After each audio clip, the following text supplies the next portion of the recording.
At what point in human history, I wonder, did we suddenly go to where it's every man for himself? I mean, I don't live that way, but I look around the world and I seem to think there's been an ethic formed that we're all independent. We don't need each other. We gotta look out for ourselves. And if somebody stands up for you, great. Just gives you more bargaining chips to get more for yourself. You know, the basic bonding element of human society, dating back to the earliest tribes, is reciprocity. There's a deep spiritual truth of giving and receiving, of keeping things in balance, that is so central, and always has been, to the formation and the sustaining of the human tribe. A new ethic sort of took over in people, operating in the collective unconscious, making us blind to this. What's the value of a human being who stands for you and will never betray his truth of who you are for any worldly rewards or acclaim? What is that worth?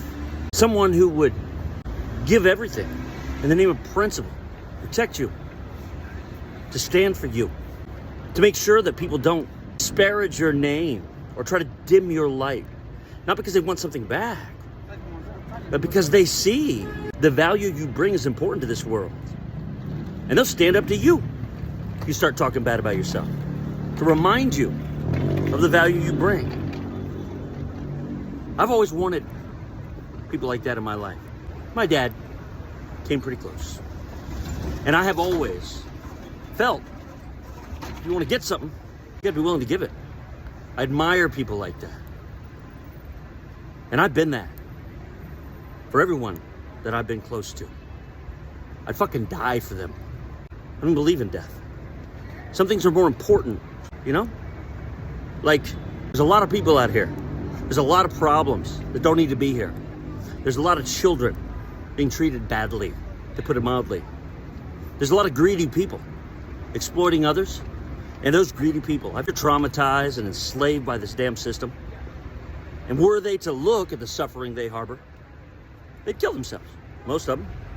We live in a sea that most people don't want to look down underneath the surface, for fear that were they to look, the agony and the terror and the misery of not just their own personal suffering, but the collective, will put them in such a state of despair that they'd never recover, they'd never pay the bills. Because, you know, gotta eat. Well, who the fuck says that? Are you sure? Have you ever gone without food for a week? You'll be high as a kite, man. It's wonderful. Well, you gotta have money. Love, don't pay the bills. Are you sure? Have you ever done what your heart loves? Have you ever taken that risk? I have. Guess what? Pays a lot better. You see, we're full of shit. And that's not the problem. The problem is we don't even know it. And we don't want to know it.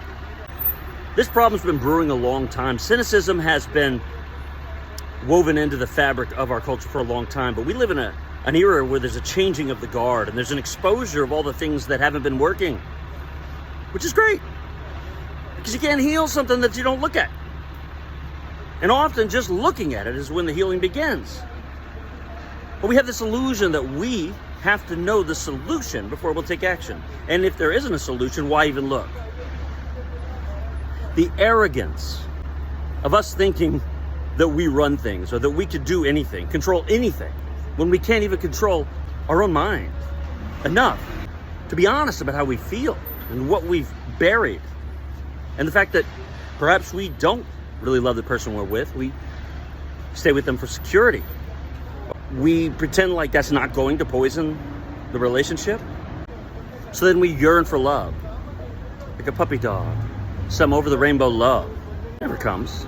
So we do drugs. Get really down into it, we do some heroin or something, right? It gives us the immediate feeling of fulfillment, only to enslave us on a downward cycle where we need more and more and we feel less and less.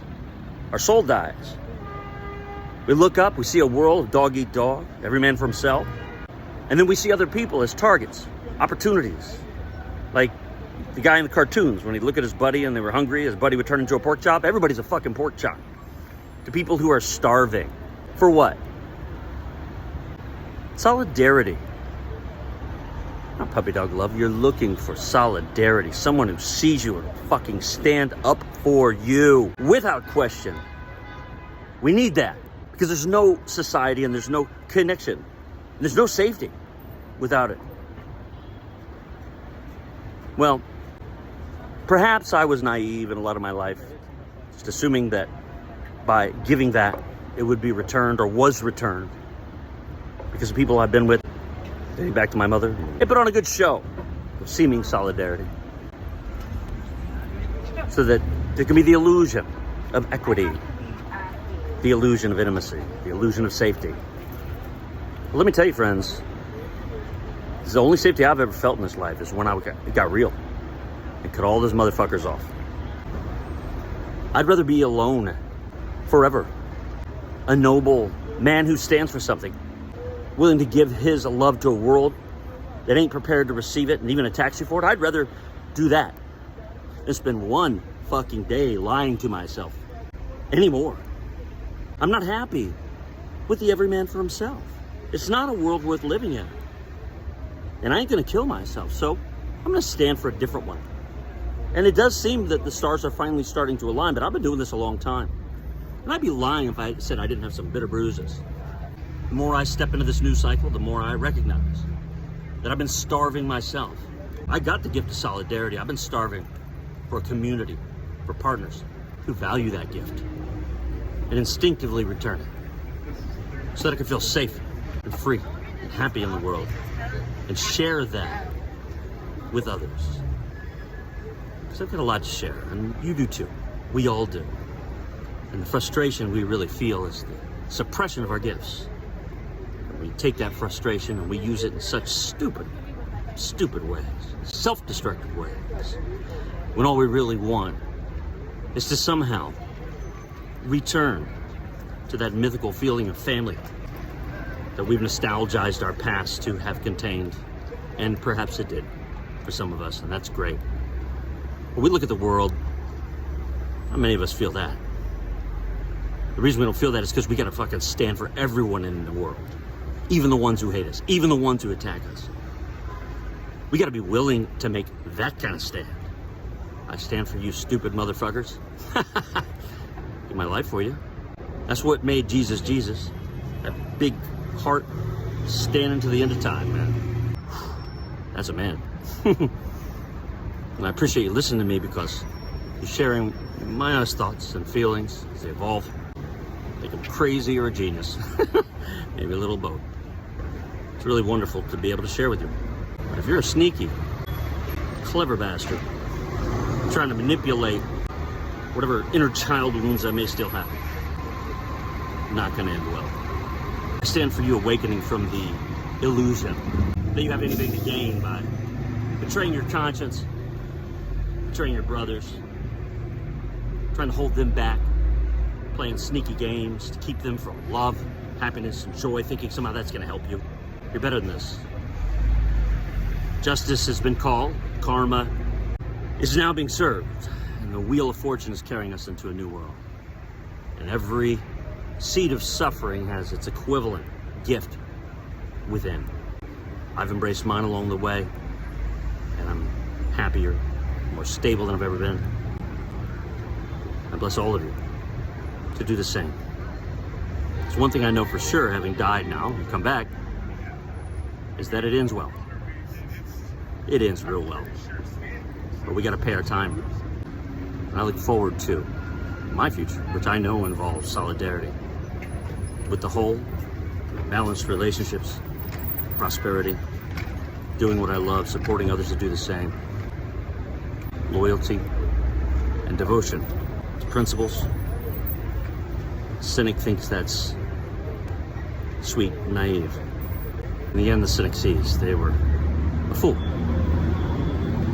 Because those are the only things that matter. And nothing else amounts to a hill of beans if you've lost your soul and you have no true friends.